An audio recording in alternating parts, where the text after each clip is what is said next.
Hoy nos adentraremos en una paradoja fascinante. Imaginemos por un segundo esta situación.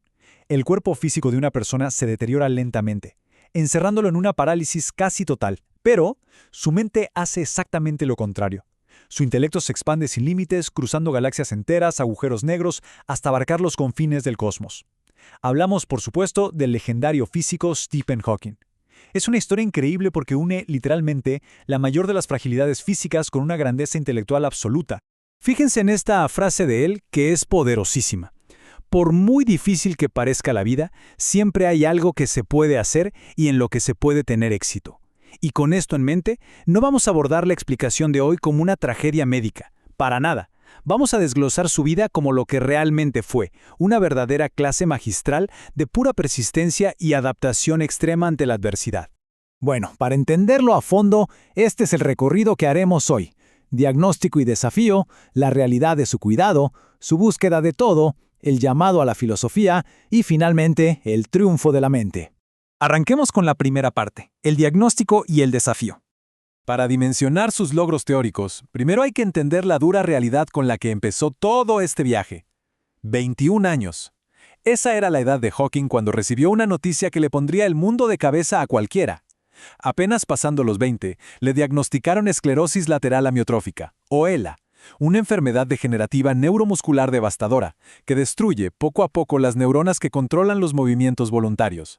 Y es aquí donde el panorama se volvió increíblemente oscuro. Apenas 3 años, esa fue la esperanza máxima de vida que le dieron los médicos tras confirmar el diagnóstico. Para la gran mayoría, esto significaría el fin absoluto de todos sus planes. Pero aquí está el número que rompe todos los esquemas: 76. Sobrevivió más de medio siglo después de esa supuesta sentencia de muerte. Es un auténtico milagro biológico que sigue desconcertando a neurólogos en todo el mundo. O sea, ¿cómo fue siquiera posible sobrevivir 55 años con esta enfermedad? Las estadísticas son brutales. La mitad de los pacientes con ELA fallecen en menos de 3 años y solo entre un 5 y un 10% logra llegar a la década. El caso de Hawking fue una anomalía total, y médicamente se explica por dos grandes factores. Primero, su enfermedad fue de inicio juvenil, lo que a menudo hace que avance mucho más lento. Y segundo, algo absolutamente clave, sus músculos oculares resistieron. Al no perder esa función, pudo seguir usando comunicadores y mantenerse conectado. Eso fue lo que mantuvo encendida su inmensa voluntad de seguir adelante y explorar. Pasemos a la segunda parte, la realidad del cuidado y el enorme costo humano. Es súper importante que dejemos de lado ese dañino mito del genio solitario. La mente de Hawking no flotaba sola en el vacío. Si observamos esta línea de tiempo, notamos el impacto en su vida privada. Conoció a Jane Wilde en el 63, se casaron un par de años después, pero el avance implacable del deterioro físico fue desgastando a la familia. Un momento que lo cambió todo fue esa traqueotomía de emergencia en el 85. Esta dependencia absoluta, con el paso de las décadas, terminó en su separación en 1990 y luego su divorcio formal. En sus memorias, Jane Hawking cuenta una realidad que muy pocos veían. Habla, de forma muy cruda y sin filtros, del cansancio extremo que significaba lidiar con la dependencia física total de su brillante, pero complicado, esposo. A eso sumémosle la enorme labor de criar a 3 niños pequeños y enfrentarse a un sistema de salud británico que en ese entonces casi no daba apoyo material a estas familias. Es, sin duda, una historia de esfuerzo y sacrificio inmenso que fue lo que realmente hizo posible el trabajo del científico. Si vemos cómo fueron escalando sus necesidades médicas, notamos que al principio dependía enteramente de su esposa y de sus alumnos universitarios para moverse. Pero en 1985 la situación llegó al límite. Contrajo una neumonía tan fuerte en Suiza que casi lo desconectan del soporte vital. Le hicieron esa famosa traqueotomía que le salvó la vida, sí, pero lo dejó sin voz para siempre. Desde ese instante, la dinámica familiar cambió irreversiblemente.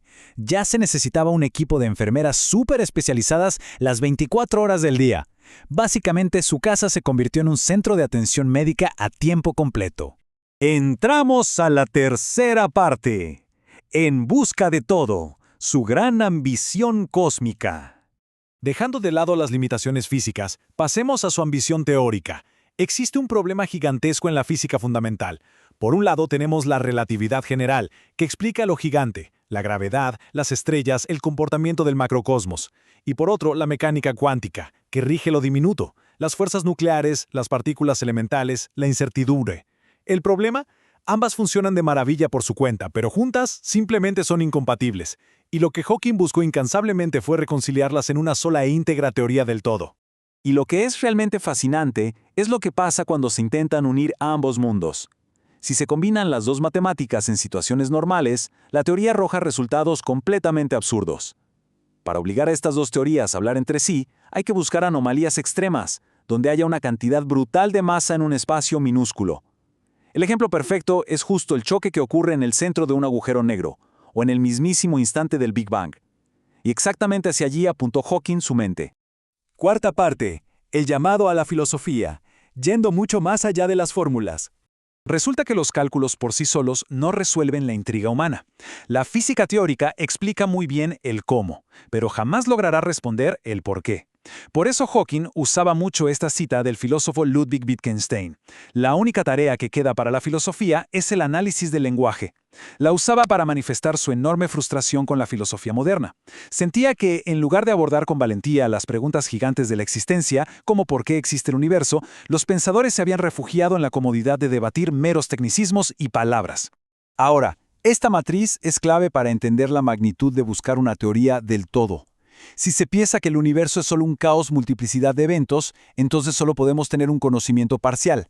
Pero para atreverse a buscar una teoría del todo, es necesario situarse firmemente en la casilla superior izquierda. Asumir que existe una unidad fundamental que rige todo el cosmos, y que la mente humana puede llegar a conocerla. Confiar en esa unidad no es solo hacer ciencia, es hacer una inmensa apuesta filosófica. Y este enfoque unificador nos lleva directo al famoso Dios de Spinoza. Ojo aquí. Cuando mentes brillantes como Einstein o el propio Hawking usaban la palabra Dios, no hablaban de un ser con voluntad propia que interviene en el mundo por capricho. Se referían a esta definición del filósofo Baruch Spinoza. Dios, o la naturaleza, es exactamente lo mismo. Es el conjunto de las leyes racionales, matemáticas e inmutables del cosmos. Y esta impresionante geometría natural ilustra visualmente a la perfección esa idea de Spinoza. Detrás de lo que a simple vista parece caos natural, siempre reside un orden estrictamente lógico, matemático y determinista. Eso es exactamente lo que la física teórica ansía destapar. Desentrañar ese patrón racional fue el gran motor que impulsó a Hawking durante sus 50 años de exploración científica. Y finalmente llegamos a la quinta parte, el triunfo de la mente. Es aquí donde este concepto tan abstracto de las leyes cósmicas se conecta con la filosofía más íntima y personal del científico. Él popularizó esta frase: la inteligencia es la habilidad de adaptarse a los cambios. Pero atención, esto no era una simple frase pegadiza de autoayuda para él, era el principio rector con el que operaba cada día de su vida. Ante una enfermedad letal que le arrebataba inexorablemente los músculos, la voz y la movilidad, él decidió no descalificarse. Se adaptó, creando un universo entero dentro de su propio cerebro. Su filosofía personal frente a los desafíos extremos es clarísima. Primero, negarse a que el foco principal sean las limitaciones. Segundo, valorar muchísimo los éxitos pequeños y parciales.